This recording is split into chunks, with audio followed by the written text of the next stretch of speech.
did everyone sin? And does that sin condemn us to hell? Right. So I made a two-part. Did everyone sin? A. Right. One question A. B. Does that sin condemn us to hell? The answer in A is yes. Romans 3 verse 23 ASV says, for all have sinned and fall short of the glory of God. Right. Fact. All have sinned. Now, does that sin condemn us to hell? The answer is no. Because it says, only fall short of the glory of God. It doesn't say, and we are condemned to hell, or something in that respect. It doesn't say anything about that. We fell short of the glory of God. That's what it is. That's what sin did to us, or to mankind. Now, then what should follow now? Does God allow any sin into heaven? Now, there is a big no. No. But there's always a but. There is a scripture that will explain how God did it. All right? That scripture is 1 Peter 1 verse 3 and 4. Says, blessed be the God and Father of our Lord Jesus Christ, who according to his great mercy begot us again unto a living hope by the resurrection of Jesus Christ from the dead, unto inheritance incorruptible and undefiled, and that fadeth not away, reserved in heaven for you. I just read it quickly, so I'm going to go through it again. Blessed be the God and Father of our Lord Jesus Christ, who according to his great mercy has begot us again. In other words, he got us to become born again. He begot us again unto a living hope. So we got born again unto a living hope. How? By the resurrection of Jesus Christ from the dead. All right? Unto inheritance. Right? What is the inheritance? All right? Everything that was said before. He begot us. So he got us to become born again. He begot us. Right? By his great mercy into a living hope by the resurrection of Jesus from the dead. Okay. That's how he got us back to himself. Through the resurrection of Jesus, right? And he gave us a living hope that it's been established, right? And then that is our inheritance. We inherit that. You know, when you inherit something, when somebody dies, you know, that is when the world comes to effect, when somebody passes away. So that inheritance we already have. So we inherited that living hope, and we inherited that, what else? It got born again by his great mercy. Okay? So we got all this through Jesus Christ from the dead. Okay, obviously that's because he died. Undefiled. Now this is also what we got. And the first, incorruptible. So incorruptible, it cannot be corrupted. You know, it cannot be corrupted. So what's corruption? Decay, corruption, you know, getting defiled in the same sense. But then again it says undefiled. Undefiled, defiled is getting dirty. That's to get defiled. Undefiled, so it's clean. So what is it? That inheritance that we got, that we received from the Father through Jesus Christ's death, it is incorruptible, it cannot fade away, it is undefiled, it is cleaned. And then again it says, and that fadeth not away. So it just like confirms itself again and again and again. And then it says, reserved in heaven for you. So we already got that now, and we got the hope, the living hope. It is reserved in heaven for us. So it's there. This is so wonderful. We got this already. The Father has done this, and He has planned it, and He has just put us in there. And He's given it to us right now to make it part of our lives, so we can make it part of our lives. And He says it's reserved in heaven for you. So when you get there, we will know, thank you, Lord, for giving it to me already when I was on earth. Because we don't need anything in heaven. Even in heaven there is no shortage. There is no temptation. There is no corruption. There is no sin, obviously. But now He already, like, how can I say, He has preserved in heaven. So He has like, it's like a cocoon, you know, like it's, and you know, it's preserved. That's preservation. You know, food that's been preserved, stuff that's been put in there to keep it longer, to keep it. So, you know, so it doesn't go off, it doesn't go bad. It's preserved. It's preserved. So we are in this little cocoon, you know, that we've been put in by the Father. We've been held in into the palm of His hand. So it cannot be faded away, and it's pure, and it's already clean. That's basically what it is. Because why? Because of everything that Jesus did for us on the cross in Calvary, and He established it for us. We are in there. Amen. Okay, I don't know if I can elaborate on that anymore. But now I come coming to the bad part. Because Galatians 5 verse 19 to 20 and 21 says, now the works of the flesh are clearly revealed. And you know what those, if you're longer than 10 or 15 years a Christian, you know what that scriptures is about. It's about adultery, fornication, uncleanness, lustfulness, idolatry, sorcery, enmities, fightings, jealousies, angers, revels, divisions, heresies, envyings, drunkenness, drunken orgies, and all those things. You know, all this, it is all that filth. It says it's a works of the flesh. It's been revealed. Right? And then it says, and of which I tell you beforehand also, and said that the ones practicing such things will not inherit the kingdom of God. Now, here is the thing. Remember last week's lesson that I said, if you come to this lesson, please, you have to go back, even after this lesson, go back to last week's lesson and just recap on it and see again on the emphasis that I made of the people whose minds are set on the things of the Spirit. They are the sons of God. They are children of God. The minds is set on the flesh, they are in the flesh, and the minds is set on the flesh. They are the unbelievers. They cannot be in the Spirit. They cannot even set their minds on the Spirit because they're in the flesh. Now it says here, the works of the flesh are clearly revealed. So these are those people. They are the ones who are living in the flesh. Their minds are set in the flesh. All these ugly things, that is them. That is them. That's those people. Right? Not us whose minds are set on the Spirit. But remember that what we said about the tug of war. It can be like people that's born again, that's are in the Spirit, but their minds are not set in the Spirit.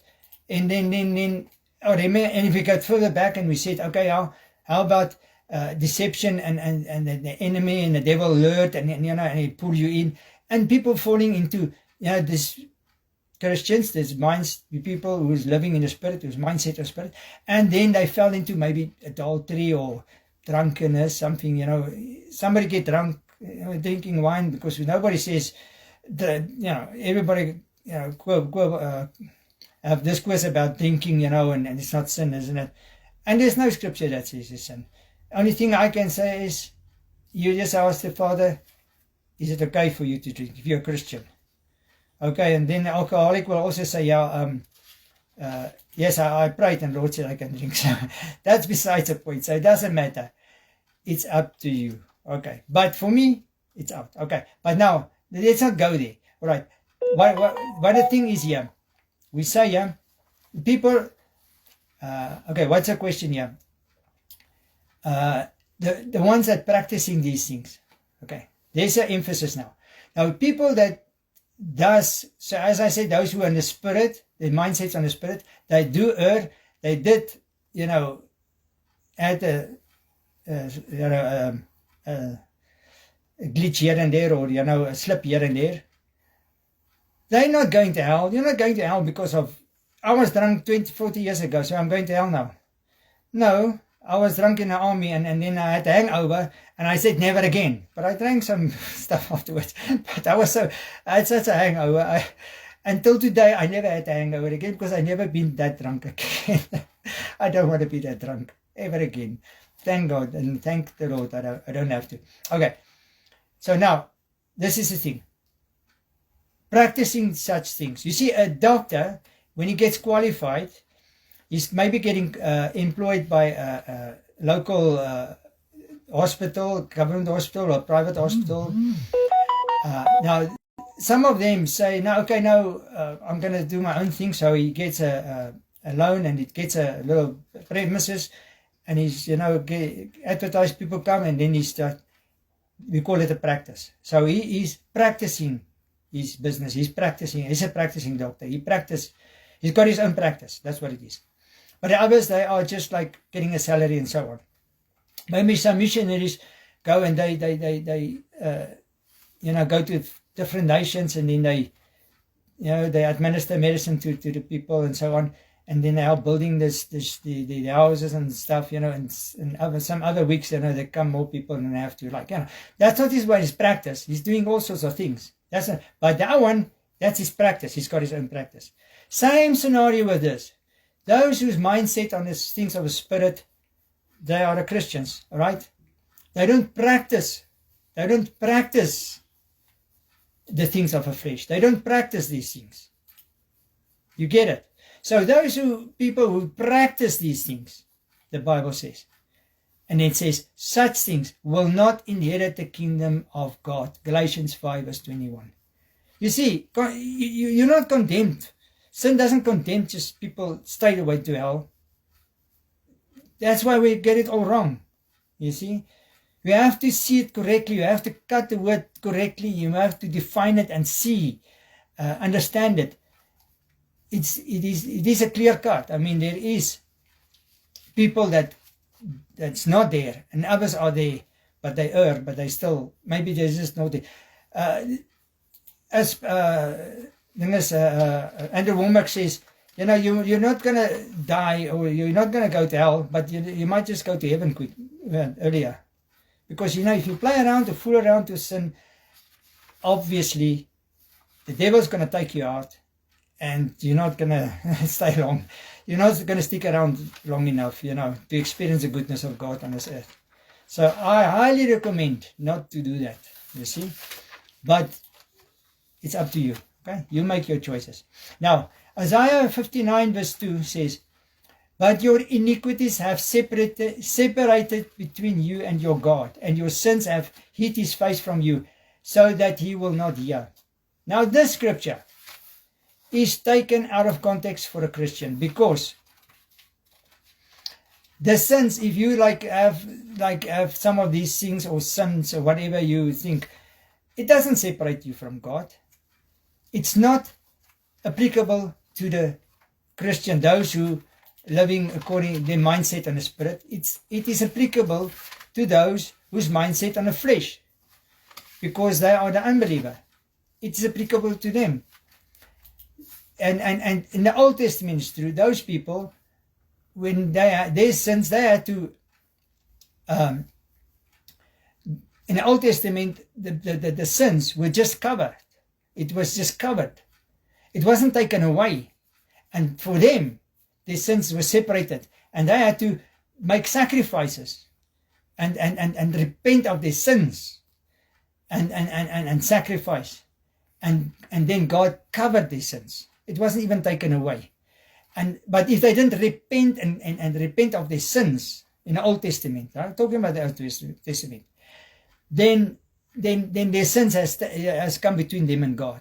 So in the Old Testament it's true. In the New Testament it's not true. It's not like that. Because As we already said, Jesus dealt with our sins on the cross, on our behalf. Right? He's dealt with it. So it's not true for the New Testament. So this can, if you use this scripture, you take it out of context. Right? It's not, there's got no bearing for a Christian. Okay. Now, all right, so we already said those who are practicing such things. Okay. Yeah, so I think you're getting my drift here. So the people who are not walking in the flesh, the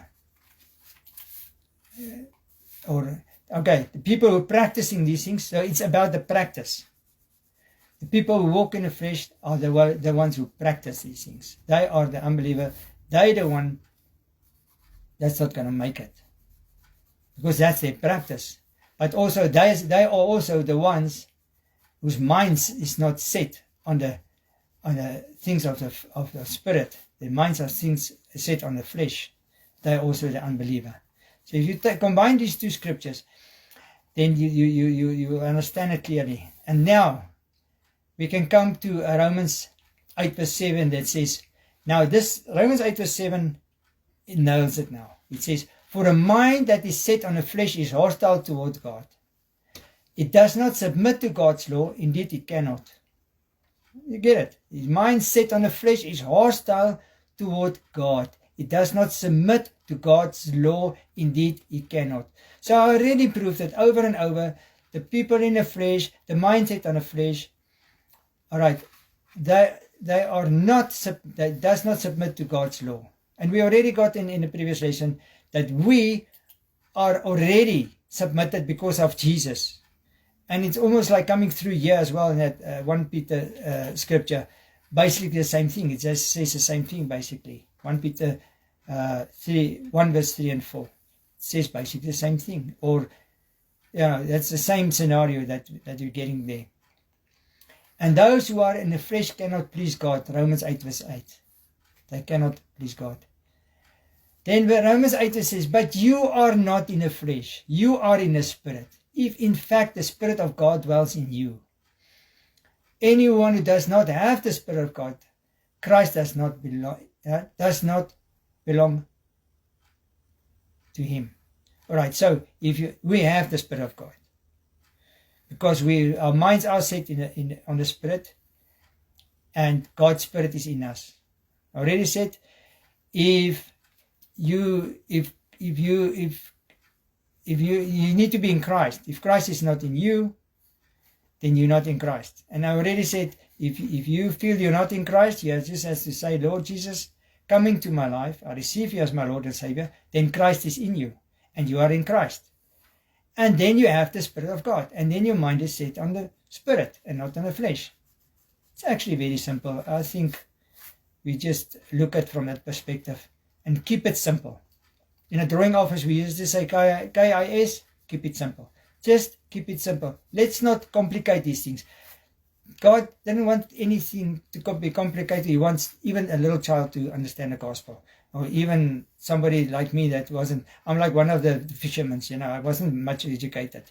So we can understand these things. But he says, he used the foolish things of the world to confound the wise. The clever people, they struggle with these things. But I thank God I'm not that clever. Thank you. Thanks the Lord. Praise the Lord. Okay, but you are not in the flesh, but in the Spirit. If in fact the Spirit of God dwells in you. Remember, the Spirit of God dwells in you. You are not in the flesh. You are in the Spirit. Because the Spirit of God dwells in you. He says, if anyone does not have the Spirit of Christ, he does not belong to him. But you have the Spirit of Christ because you belong to him. Amen. So, yeah, that's it. I think let's just call it a day and just go through those lessons again. Take them both again from the beginning a few times and listen to it. And over until the penny drops, it sinks in and you get it. And then, happiness. Praise the Lord. Till next time. God bless. See you next week. Same time, same place, 8:45. Bless you all. Love you all. Thanks. God bless. Bye-bye.